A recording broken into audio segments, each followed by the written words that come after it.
राधे हर। मकर संक्रांति की आप सबको बहुत बहुत बधाई।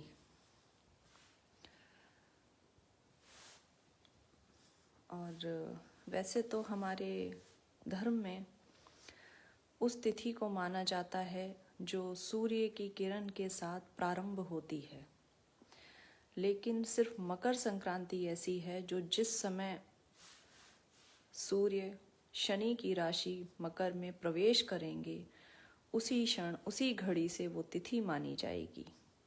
तो आज 2:37 पर सूर्यदेव अपने पुत्र शनि की राशि मकर में प्रवेश करेंगे। तो आज दोपहर 2:37 से ही उसका प्रारंभ माना जाएगा और उसी के बाद स्नान तप जप प्रार्थना का महत्व रहेगा जो भी मकर संक्रांति से जुड़े हुए हैं। और सिर्फ यही एक तिथि है जिसकी लगभग उसकी तारीख सेट है कि इसी दिन ही होगा। आज का दिन कई कारणों से बहुत विशेष है। आज सूर्यदेव उत्तरायण में आए हैं। ये वो अवधि है जिसके लिए भीष्म पितामह ने कई महीनों प्रतीक्षा की थी। कई दिन वो उन बाणों की शैया पे इसलिए भी लेटे रहे कि जब सूर्य उत्तरायण में आएंगे तभी मैं प्राण त्यागूंगा, क्योंकि उनको इच्छा मृत्यु का वरदान प्राप्त था। तो आप समझ सकते हैं कि इतनी पीड़ा सिर्फ इस अवधि के लिए उन्होंने सही थी। देवताओं के दिन रात हमारे दिन रातों से अलग माने गए हैं। उनका जब 6 महीने का, हमारा जब 6 महीना बीत जाता है तो उनका एक दिन होता है। तो उत्तरायण को देवताओं का दिन माना गया है और दक्षिणायन को देवताओं की रात्रि मानी गई है। हालांकि हमारे धर्म में रात्रि साधना का विशेष महत्व है। तो जो भी उत्तरायण का समय है वो ज्ञान का समय होता है, ज्ञान ग्रहण करने का समय होता है। और जो भी दक्षिणायन का समय होता है वो भक्ति और साधना का समय होता है।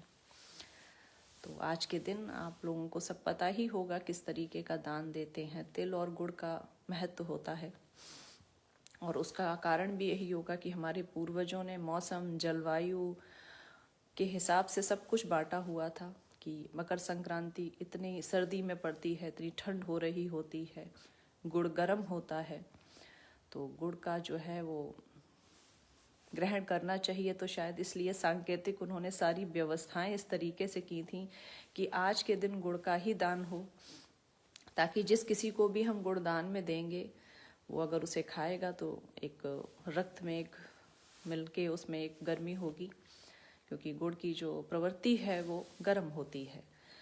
तो तिल गुड़ ये सब होता ही है, आप सबको पता ही होगा। तो जो बातें आपको पता हैं वो बताने का कोई मतलब नहीं, लेकिन मेरी आप सबसे एक प्रार्थना है कि आप मेरे तरीके से भी इस बार मकर संक्रांति मनाइएगा। तो आज का दिन आप वो सब कर लीजिएगा जो आप चाहते हैं, जो भी आपका तरीका सालों से चला आया है। और कई सालों से 14 और 15 दोनों दिन हम इस तिथि को मनाते हैं, मकर संक्रांत को।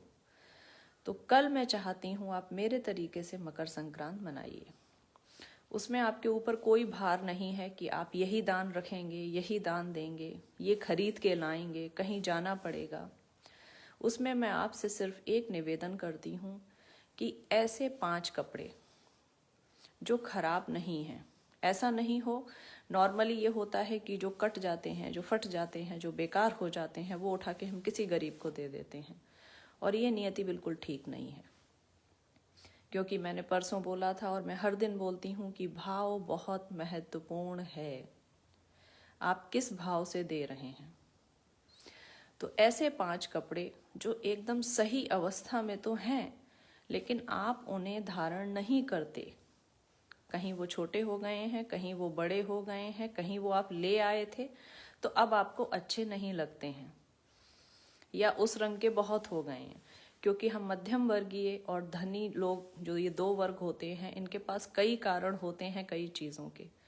लेकिन जो वंचित वर्ग है उनके पास सिर्फ ज़रूरत के लिए जीने का ही एक आधार होता है।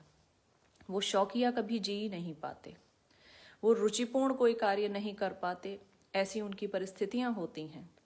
तो ऐसे 5 कपड़े जो बिल्कुल सही अवस्था में हैं लेकिन आपको वो अच्छे नहीं लगते, या जिस कारण से भी अब आप प्रयोग नहीं करते, ऐसे 5 कपड़े आप ज़रूरतमंद को देंगे।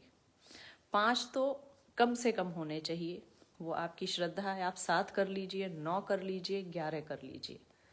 उसमें मोजे भी होंगे तो भी चलेगा, कंबल होगा तो भी चलेगा, जो कुछ भी हो, जो आपकी श्रद्धा हो, जो आपकी भावना हो। उससे 2 फायदे होंगे।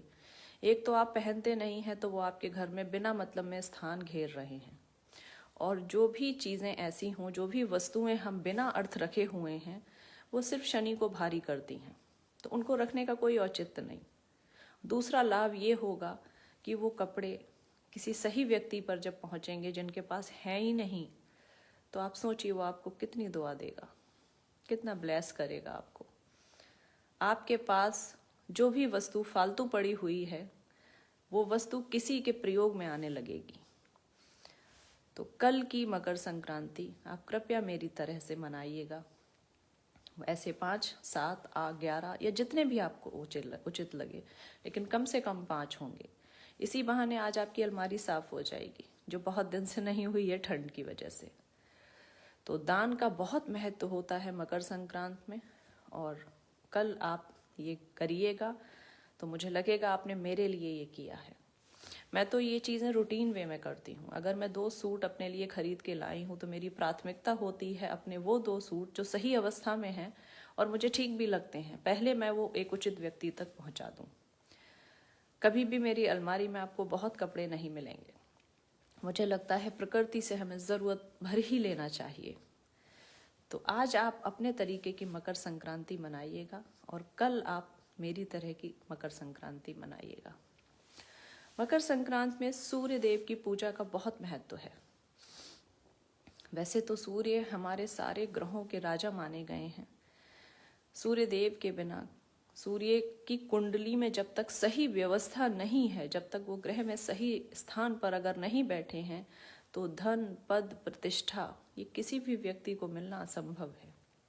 अगर आपके जीवन में धन है, प्रतिष्ठा है, पद है, सम्मान है, तो इसका आधार सिर्फ और सिर्फ सूर्यदेव का कुंडली में सही स्थिति में बैठना है। उनकी ही कृपा है सूर्यदेव की। तो ये तो सभी जानते हैं, सूर्यदेव की पूजा में सबसे आवश्यक है हम उनको अर्घ देते हैं।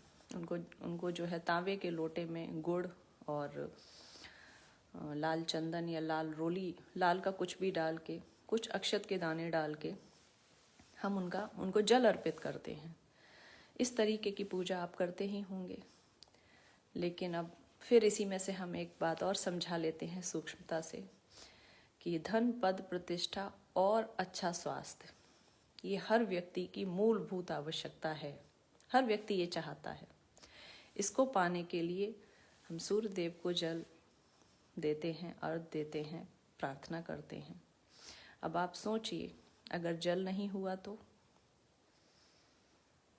उसी जल का अर्थ वो स्वीकारते हैं। इसका मतलब है सूर्यदेव को भी सर्वप्रिय जल ही है, क्योंकि जिस देवता से हमें पद, प्रतिष्ठा और स्वास्थ्य, धन सब एक ही जगह से मिल रहा है, उसको तो हमें तांबे के एक लोटे में हीरे डाल के चढ़ा देने चाहिए, सोना डाल के चढ़ा देना चाहिए, चांदी चढ़ानी चाहिए, अशर्फियाँ या सिक्के चढ़ाने चाहिए, रुपए चढ़ाने चाहिए।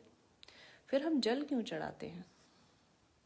क्योंकि पूर्वजों को पता था कि जल हीरे से भी अधिक आवश्यक है, क्योंकि पूर्वजों को पता था कि सोने चांदी से भी कीमती जल की संपदा है।